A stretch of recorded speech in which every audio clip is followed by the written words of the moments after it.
Replacing a memory module. To replace a memory module, open the retaining clip on each end of the DIMM connector.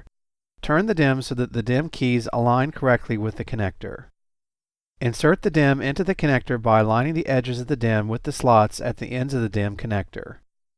Simultaneously apply pressure to both ends of the DIMM and firmly press the DIMM straight down into the connector.